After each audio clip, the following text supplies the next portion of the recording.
Was Simon of Samaria a Magus? This is an important question because this ossified heresiological tag has been attached to Simon since the 2nd century, so that in effect it has become a kind of surname, sort of like Christ became attached to Jesus as a surname. Magus has become attached to Simon as a surname. But are we correct in reusing this phrase that is used so often by Simon's enemies? Is this a correct description or redescription of Simon's activities as we know them in the book of Acts and in Justin, Irenaeus, the Acts of Peter, and the Pseudo-Clementine literature? Is it appropriate to continue using this tag when we have other ways of describing Simon? Simon of Gita, Simon of Samaria, and, lo and behold, even Simon the Christian. The problems with the title Magus are brought out creatively by Anita Mason, who wrote a novel about Simon, which I can recommend, and I've got a review on it on my Patreon, so check that out. She has this great line not too far into the book that the somber magnificence of the Magus title has been degraded until no one any longer knows whether it meant a fire priest of the ancient mysteries or a street corner charlatan, unquote. And this is a really nice way of putting that eternal ambiguity of the title Magus. Because on the one hand, there was a kind of ethnographic usage used by Herodotus and others to designate a Persian priest. A Magus was a Persian priest, and a Persian priest was associated with the Persian royal court and did things like dream divination and did things like sacrifices and fire rituals and weather magic and all sorts of things associated with Median and Persian religion, that is, Middle Eastern religion in Iran. So there was this sense, but the Greeks, as many of you know, were dominated by the Persians in between Cyrus and Alexander the Great. They encountered the Magi, and in many cases for them, the encounter was not positive, so that Magos or Magus became a negative term, a term with a negative valence as a kind of quack or charlatan. And this is the use of the term we find in Acts 13 in reference to Elymas, the magician.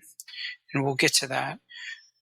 But the issue here is there always was this ambiguity. When someone wanted to refer in the ancient world to a Magos, one could try to get at this somewhat neutral ethnographic sense, but the dominant usage was, since the 5th century BCE, a kind of negative usage, a usage that emphasized quackery, mystery, improper rituals, sophistry, and other kinds of negative connotations.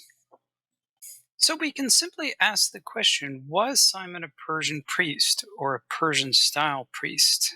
Even if he was from Samaria or Idumea, did he somehow become an adept in the arts of the Magi? Well, this is an honest historical question, and for these kinds of questions, we have to look at the evidence.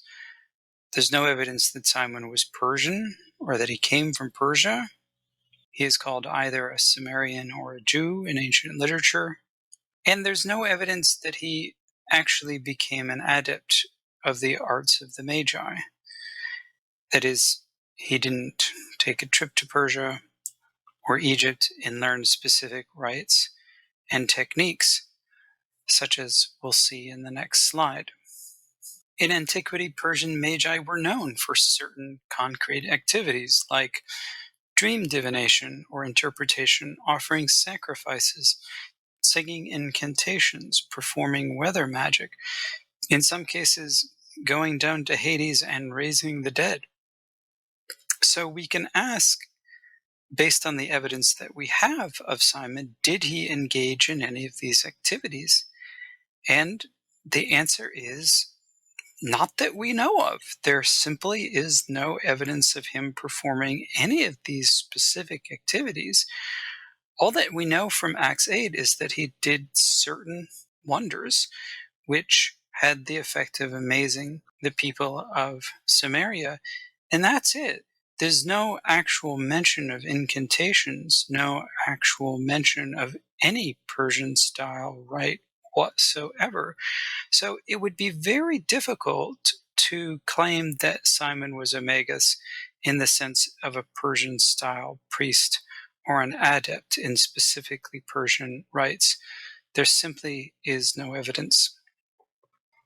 But in the first and second century, the word magus had expanded so that it didn't always mean a Persian style priest. It could refer to a more popular kind of or general ritual practitioner practicing anywhere in the ancient Mediterranean world. And so we meet many magi in the Greek magical papyri. But even in this case, we can ask whether Simon does any of the activities that are in the Greek magical papyri. So we can ask, does he inscribe curse tablets or utter spells with foreign sounding words? Does he perform nightly rituals involving weird animals, human body parts? Does he put pins in dolls? Does he do any of these activities? Well, frankly, no.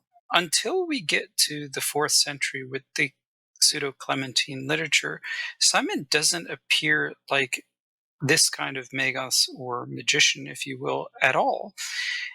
Simon in Acts, which I think is 2nd century, Simon in the Acts of Peter, Simon in Justin and Irenaeus, they never mention that he did any of these activities. It's not in the Refutation of All Heresies either. So when we get to the Pseudo-Clementine literature, which is, I'll just remind everybody, a novel, not an actual history, and we see Simon doing some of these things, I think that we have to be very careful in the use of evidence. That's late evidence. And all of our early evidence indicates that Simon didn't do any of these activities. And we need to take that to heart. In the literature that precedes the New Testament, in the Hellenistic Jewish literature, the use of magos and magi is generally negative. So if you recall, in Exodus 2, we have the magi of Egypt opposing Moses before Pharaoh. That's a negative use. Philo calls them magi. He also calls Balaam a magus in the life of Moses. Philo is an interesting case because he can depict the magi as honest students of nature, almost like scientists. But in other places, they are negative when he comes to concrete instances. And when we look at the Septuagint version or versions of Daniel, we also see magi, in this case the Babylonian court. They are dream interpreters. They are prominent, but they are also incompetent, and Daniel has to be called in. Now, Daniel gets the dream interpretation right, but interestingly enough, he's never called a magus.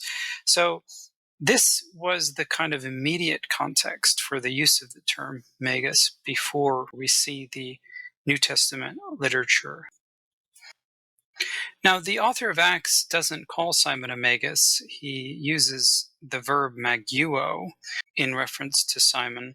The first heresiologist to assign magus to Simon is Justin Martyr. And after Justin, Irenaeus picks it up, the Refutator, Epiphanius, and so on, so that magus becomes permanently hitched to Simon. And I just want to emphasize that in every single use of this term, doesn't matter where you find it, whether in the heresiological literature or in the Acts of Peter or in the Pseudo-Clementines, all the early uses of this term are negative and they're heresiological slurs. The heresiologists and the Christian opponents of Simon are not using magus as a compliment. That is absolutely clear. They mean to demean him, to denigrate him, to remove his status, to dismiss him, and to criminalize him. Simon is the great enemy, indeed the arch enemy of what we might call proto-Orthodox variants of Christianity. In many ways, they create him as an enemy, but they also are, in a sense, overwhelmed by his image and are constantly trying to suppress it. They are constantly trying to destroy Simon. And the way they destroy and delegitimate him is by using the title Magus. So I'll just be honest with you folks. I know that a lot of us use this term as a reflex. It's in scholarship. It's completely ossified. It has just become a fixed expression, and I know that that's how people use it. But I also think that we can't continue to use it. And the reason why is because this term magus reinscribes, at least on some level, heresiological discourse. In our usage of this term, in our implicit acceptance of this term, we are in some way, shape, or form seconding heresiological discourse. And as a scholarly activity, that's just not appropriate. We are not here or assigned to affirm one particular interpretation of Simon, even if it is considered dominant. We want to, hopefully anyway, understand Simon historically and in terms of his historical significance. And so that means we can't keep repeating and reinscribing the old terminology, which forces us into a framework of understanding and doesn't allow us to creatively open up and level the playing field and see new vistas. Try to think of this thought experiment so that we understand the value-laden nature of Magus. Many of you know that I've got an episode on Celsus and other material on the Patreon. Celsus famously called Jesus a Magus. And of course, in the late 70s, Morton Smith wrote a book called Jesus the Magician. Now, here we have both a modern scholar and an ancient critic of Christianity calling Jesus a magus. But if we started generally calling Jesus not Jesus Christ, but Jesus Magus, do we see, I hope, what an uproar that would cause and how many scholars would say that this was unfair or an ideological way of referring to Jesus? But they have no problem referring to Jesus Christ. This is interesting because Simon was apparently by some of his followers called Christ. But there's not a single scholar out there, or anyone as far as I know, calling Simon of Samaria Simon Christ. But imagine that world, that alternative universe where we refer to Simon Christ and Jesus Magus. That would be an interesting world to live in, and it would be completely allowed because that's how Simon was referred to among some. And that's how Jesus was referred to among some ancient people. So why don't we do that? Well, it's because we are in a dominant discourse, caught fast. And there's no way that in the modern period, with so many devotees and worshippers of Jesus, that a scholar, no matter how prestigious, could just start referring to Jesus as Jesus Magus without some kind of backlash. And so, if we are to be fair, why do we let Simon be called Simon Magus and Jesus be called Jesus Christ? This is the question. Let's at least be fair and name both Christ, Simon Christ and Jesus Christ. Or let's think better yet of other terms which are more neutral and allow us to get at the history of these figures and to see real similarities and differences. Now, this issue is so important, but as is often the case in scholarship, the scholars who are actually talking about the importance of this issue aren't very well heard, and their writings are buried away in chapters of expensive books so that the normal person never gets to read them. But in the interests of getting that scholarship more broadly known, I just cite two articles here by two very good scholars who will give you the scholarly evidence for understanding some of the issues which I'm raising here. So go check these out if you can. I've got summaries of many of these sorts of articles on my Patreon. I hope that in the end, these can be accessible. You may be able to find them on academia.edu or Google Scholar. These are important. Thank you so much for coming along and having a listen. If this topic interests you, again, I've got so much on Simon in terms of our original sources and our secondary sources on my Patreon. And I've also got my forthcoming book on Simon of Samaria and the Simonians.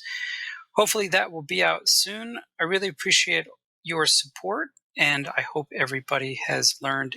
If you have benefited anyway, leave a like and a comment. Let me know what you think. Till next time, take care.